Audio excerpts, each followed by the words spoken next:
क्यों बे भिखारी, कहां डाका डाला है तूने? सच सच बता, ये गहने तूने किसके चुराए हैं? साहब मैं चोर नहीं हूँ, ये गहने मेरी माँ के हैं। वो हॉस्पिटल में भर्ती है, मुझे उसके इलाज के लिए पैसे चाहिए। ये कहानी बैंक के इस मंजर से शुरू नहीं हुई थी, बल्कि इसकी शुरुआत शहर की एक बदनाम, तंग और बदबूदार बस्ती से हुई थी।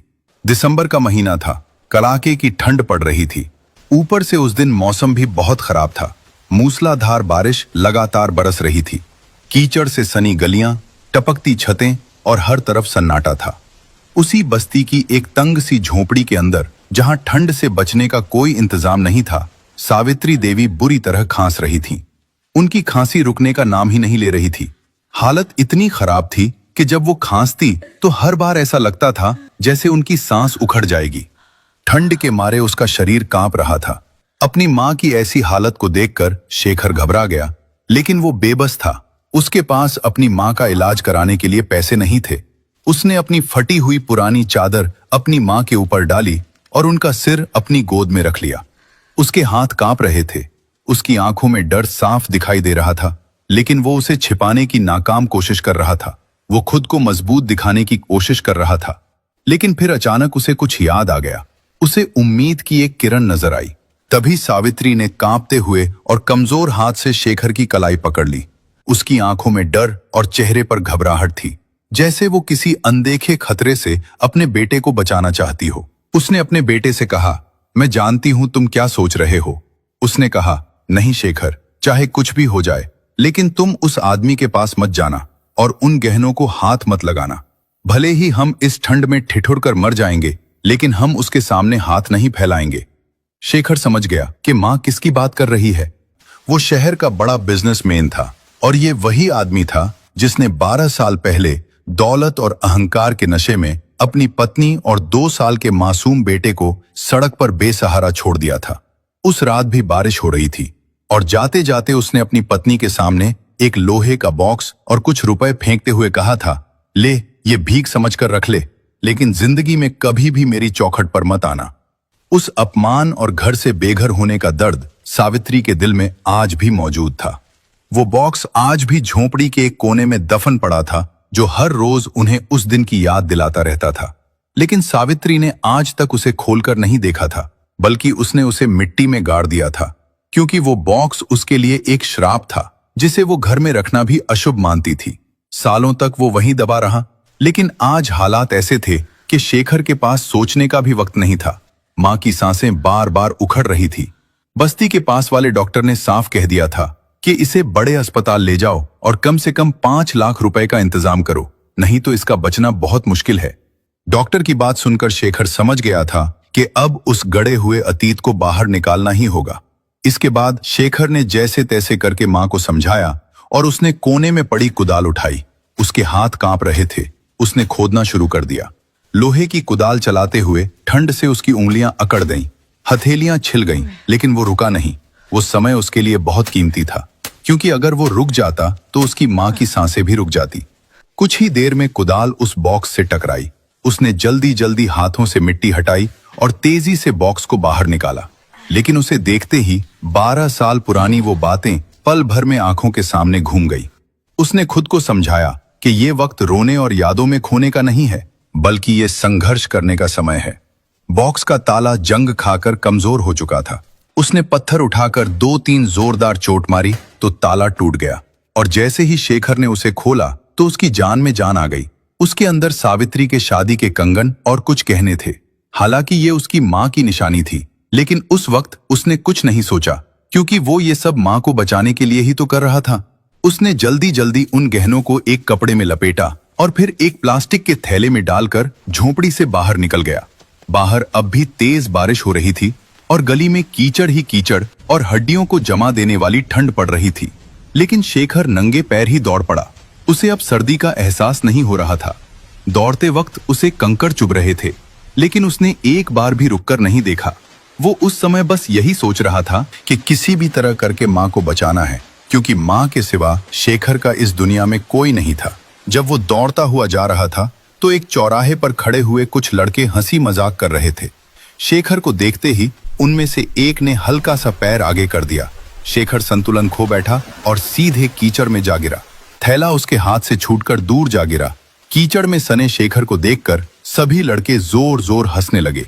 एक ने तंज कसते हुए कहा, कहां भागा जा रहा है? दूसरे ने थैले की तरफ इशारा किया और कहा, लगता है चोरी करके भाग रहा है। शेखर का दिल किया उन्हें जवाब दे और उन्हें बताए कि वो चोर नहीं है, बल्कि वो अपनी मां को बचाने के लिए दौड़ रहा है। लेकिन उस वक्त उसने रुकना ठीक नहीं समझा। उसने चुपचाप थैला उठाया और फिर से दौड़ पड़ा। उस वक्त उसे सिर्फ एक ही जगह नजर आ रही थी जहां पर उसे कुछ मदद मिल सकती थी, सिंघानिया बैंक ऑफ इंडिया। वो भागता हुआ कांच के दरवाजे तक पहुंचा और जोर से धक्का देकर अंदर घुस गया। अंदर का माहौल बाहर की बारिश और ठंड के बिल्कुल उलट था। अंदर गर्माहट, साफ और अच्छे कपड़े पहने हुए लोग थे। लेकिन अभी वो 2 कदम भी आगे नहीं बढ़ा था कि अचानक पीछे से किसी ने उसकी गर्दन पकड़ ली। वो उस बैंक का गार्ड था। उसकी नजर शेखर के कीचड़ से सने पैरों और गीले कपड़ों पर थी। गार्ड ने उसे जोर से पीछे खींचा और झड़कते हुए कहा, यह कोई सराय नहीं है जो तुम मुंह उठाए घुसे चले जा रहे हो। चलो बाहर निकलो यहां से। शेखर ने हाथ जोड़ लिए कि अंकल प्लीज मुझे बस 2 मिनट दे दो। मेरे पास मां के गहने हैं, मुझे बदले में कुछ पैसे चाहिए, नहीं तो मेरी मां मर जाएगी। उसकी आवाज में घबराहट और बेचैनी थी, लेकिन गार्ड ने उसकी एक न सुनी। वहीं पास खड़ी एक औरत ने शेखर की तरफ देखा और तुरंत नाक पर रुमाल रख लिया। उसे कीचड़ की बदबू से ज्यादा शेखर की मौजूदगी चुभ रही थी। उसने गार्ड से कहा, ऐसे लोगों को अंदर मत आने दिया करो। शेखर ने रुककर उसकी तरफ देखा और कहा, मैडम आज मैं मजबूर हूं, वरना मैं यहां कभी ना आता। जब शोर ज्यादा बढ़ा तो मैनेजर भी अपने केबिन से बाहर आ गया। उसने गरजते हुए कहा, क्या हो रहा है यहां? क्यों इतना शोर मचा रखा है? शेखर ने मौका देखते हुए खुद को गार्ड की पकड़ से छुड़ाया और सीधा काउंटर तक पहुंच गया। उसने बिना कुछ कहे थैले को काउंटर पर उलट दिया। सोने के गहने काउंटर पर बिखर गए। खासकर उसकी मां के वो भारी कंगन सबका ध्यान खींच रहे थे। बैंक में मौजूद कुछ लोग हैरानी से उन गहनों और शेखर को देख रहे थे। तभी मैनेजर ने एक कंगन हाथ में उठाया और बड़े ध्यान से देखने लगा। असल में उसकी आंखों में हैरानी कम और शक ज्यादा था। उसने सख्ती से पूछा, ये सब तेरे पास कैसे आया? शेखर की आंखों में आंसू आ गए। उसने रोते हुए कहा, सर ये गहने मेरी मां के हैं, बस मुझे 5 लाख रुपए दे दो या सिटी हॉस्पिटल में फोन कर दो। मेरी मां बीमार है और डॉक्टर 5 लाख मांग रहा है। मैनेजर ने कंगन को पलटकर देखा। उसमें हीरे जड़े थे। उसके चेहरे पर हैरानी थी। उसे यकीन नहीं हो रहा था। उसके दिमाग में बार बार एक ही सवाल उठ रहा था कि इतना कीमती सामान इस लड़के के पास कहां से आया? जरूर इसने चोरी की होगी। उसने गार्ड को इशारा किया और तुरंत गेट बंद हो गया। इसके बाद उसने मोबाइल निकाला और पुलिस को फोन कर दिया। ये सब देखकर शेखर के पैरों तले जमीन खिसक गई। उसने घबराकर कहा, सर पुलिस को मत बुलाइए, तब तक मां। उसकी आवाज भर्रा गई। आप ये सारे गहने रख लो, बस मुझे 5 लाख रुपए दे दो या मेरी मां का इलाज करवा दो। लेकिन वहां पर किसी को भी उसकी जल्दबाजी और बेबसी पर तरस न आया, बल्कि सब उसे शक की नजरों से देख रहे थे। गार्ड ने उसके दोनों हाथ कमर की तरफ मोड़ दिए। वो दर्द से कराहने लगा। वो रो रहा था, गिड़गिड़ा रहा था। बैंक के उस हॉल में शेखर के हुलिये और गुर्बत के कारण उसकी हर बात झूठी पड़ गई। उस पर चोरी का इल्जाम लगा दिया गया। करीब आधे घंटे बाद पुलिस की जीप वहां आकर रुकी। पुलिस शेखर को पकड़कर थाने ले गई। शेखर ठंड और डर के मारे कांप रहा था। इंस्पेक्टर ने गरजते हुए कहा, सच सच बता, तूने किसके घर डाका डाला है? लेकिन शेखर बार बार बस एक ही बात दोहराता रहा कि साहब मैंने कोई चोरी नहीं की है, मुझे छोड़ दो, मेरी मां अस्पताल में है, वो बहुत बीमार है। इंस्पेक्टर को उसकी बात पर अब यकीन नहीं हो रहा था। उसने घूरते हुए कहा, अब भी वक्त है, सच सच बता दो, वरना थोड़ी देर में बैंक के मालिक सिंघानिया साहब यहां आ रहे हैं और उन्हें शक है कि ये गहने उनकी पुरानी कोठी से गायब हुए हैं। अगर ये गहने उनके हुए तो तुम सालों तक जेल में सड़ोगे। तभी अचानक थाने के बाहर एक काली मर्सिडीज आकर रुकी। विक्रम सिंघानिया गाड़ी से नीचे उतरा। वो उस शहर का सबसे अमीर आदमी था। उसके चेहरे पर रुआब था, लेकिन उसकी आंखों में एक अजीब सा खालीपन था। मैनेजर खन्ना ने उसे फोन करके बताया था कि बैंक में आज एक लड़का कुछ गहने और शाही कंगन लेकर आया है। शाही कंगन सुनते ही विक्रम सिंघानिया का दिल धक से रह गया। विक्रम थाने के अंदर पहुंचा। उसने इंस्पेक्टर से पूछा, कहां है वो गहने? इंस्पेक्टर ने मेज पर रखा वो थैला खोल दिया। उसमें सबसे ऊपर वही कंगन रखे थे। उन्हें देखते ही विक्रम सिंघानिया ठिठक गया। उसने कांपते हाथों से एक कंगन उठाया और उसे उलट पुलट कर देखने लगा। उस कंगन के पीछे एक छोटा सा निशान था, V&S। ये वही कंगन थे जो उसने 15 साल पहले सावित्री को मुंह दिखाई में दिए थे। उसने तुरंत इंस्पेक्टर की तरफ देखा और कहा, कहाँ है वो लड़का? इंस्पेक्टर ने कहा, सर वो लॉकअप में बंद है, वो बहुत शातिर है। विक्रम तेजी से लॉकअप की तरफ बढ़ा। वहां शेखर एक कोने में सिमटा हुआ बैठा था। वो बुरी तरह कांप रहा था। वही आंखें, वही चेहरा। विक्रम को पहचानने में 1 सेकंड नहीं लगा। ये उसका अपना खून था। वो कांपती आवाज में बोला, शेखर। शेखर ने धीरे से सिर ऊपर उठाया। वो भी अच्छी तरह से जानता था कि ये आदमी कौन है। उसने विनती की, साहब आप तो सिंघानिया बैंक के मालिक हैं। मुझे उन गहनों के बदले में बस 5 लाख रुपए दे दो। मेरी मां की हालत बहुत खराब है, वो हॉस्पिटल में भर्ती है। अगर मैंने आज पैसे जमा नहीं करवाए तो मेरी मां का इलाज नहीं हो पाएगा। सिंघानिया ने इंस्पेक्टर से कहा, जल्दी से चाबी लाओ और इसे तुरंत बाहर निकालो। इंस्पेक्टर ने कहा, लेकिन सर ये तो चोर है। विक्रम सिंघानिया ने गरजते हुए कहा, ये चोर नहीं, मेरा बेटा है। इंस्पेक्टर ने जल्दी से लॉकअप का ताला खोला और जैसे ही शेखर बाहर आया तो विक्रम सिंघानिया ने उसे गले लगाने की कोशिश की, लेकिन शेखर पीछे हट गया। उसने कहा, साहब मुझे अपनी मां के पास जाना है, वो हॉस्पिटल में मेरा इंतजार कर रही होगी। सिंघानिया ने उसे जल्दी से अपनी कार में बैठाया और हॉस्पिटल की तरफ निकल पड़ा। लेकिन सिंघानिया को समझ नहीं आ रहा था कि वो उसे कैसे बताएं कि वो उसका बाप है। एक ऐसा बाप जो दौलत और अय्याशी के लिए उसे और उसकी मां को एक रात बारिश और तूफान के बीच बेसहारा और बेघर छोड़ आया था। दरअसल उस वक्त सावित्री के पिता भी एक बड़े बिजनेसमैन हुआ करते थे और सावित्री उनकी इकलौती संतान थी। उन्होंने अपनी बेटी की शादी विक्रम सिंघानिया से कर दी थी। लेकिन शादी के बाद सावित्री ने देखा कि विक्रम हर रोज रात को शराब पीकर आता है। इतना ही नहीं, वो हर दिन घर पर नई नई लड़कियों को लेकर आता था। इन सब बातों को लेकर उनके घर में रोज रोज झगड़ा होने लगा। लेकिन तभी अचानक एक दिन एक सड़क हादसे में सावित्री के माता पिता की मौत हो गई। विक्रम के अलावा अब सावित्री का कोई सहारा नहीं था। विक्रम उसके साथ अच्छी तरह रहने लगा। उसे लगा कि शायद विक्रम सुधर गया है। कुछ दिन बाद सावित्री ने उस पर भरोसा करके अपनी सारी प्रॉपर्टी जो उसके पिता के गुजर जाने के बाद उसके नाम हो गई थी, उसने वो सारी प्रॉपर्टी विक्रम के नाम कर दी। लेकिन कुछ दिन बाद अचानक विक्रम का रवैया बदलने लगा। वो फिर से शराब पीकर घर आने लगा। इतना ही नहीं, अब वो उस पर हाथ भी उठाने लगा, उसे मारने पीटने लगा था। उस वक्त शेखर 2 साल का हो चुका था और जब एक दिन सावित्री ने उसे घर पर दूसरी औरतों को लाने से मना किया तो विक्रम ने उसे बहुत मारा और फिर उसने सावित्री और शेखर को जबरदस्ती गाड़ी में बिठाया और उन्हें रात के अंधेरे में दूर कहीं सड़क पर बारिश में भीगते हुए छोड़कर भाग आया था। उस वक्त उसने सावित्री से कहा था, मेरे पास पैसा है, पावर है और शोहरत है, मुझे जो चाहता है वो मैं खरीद लेता हूं, लेकिन अब मैं रोज रोज के तेरे इन झगड़ों से परेशान हो चुका हूं। जाते जाते उसने सावित्री के सामने एक लोहे का बॉक्स और कुछ रुपए फेंकते हुए कहा था, ले ये भीख समझकर रख ले, लेकिन जिंदगी में कभी भी मेरी चौखट पर मत आना। उसके पास अरबों की दौलत थी, लेकिन आज वो अपने बेटे की एक मुस्कान के लिए तरस रहा था। उसने कहा, बेटा हम बस पहुंचने ही वाले हैं, तुम्हारी मां को कुछ नहीं होगा। मैं दुनिया के बड़े से बड़े डॉक्टर्स को बुलाऊंगा, लेकिन तुम्हारी मां को कुछ नहीं होने दूंगा। शेखर ने उसकी बात का कोई जवाब नहीं दिया। उसकी नजरें बार बार खिड़की से बाहर हॉस्पिटल को तलाश कर रही थी।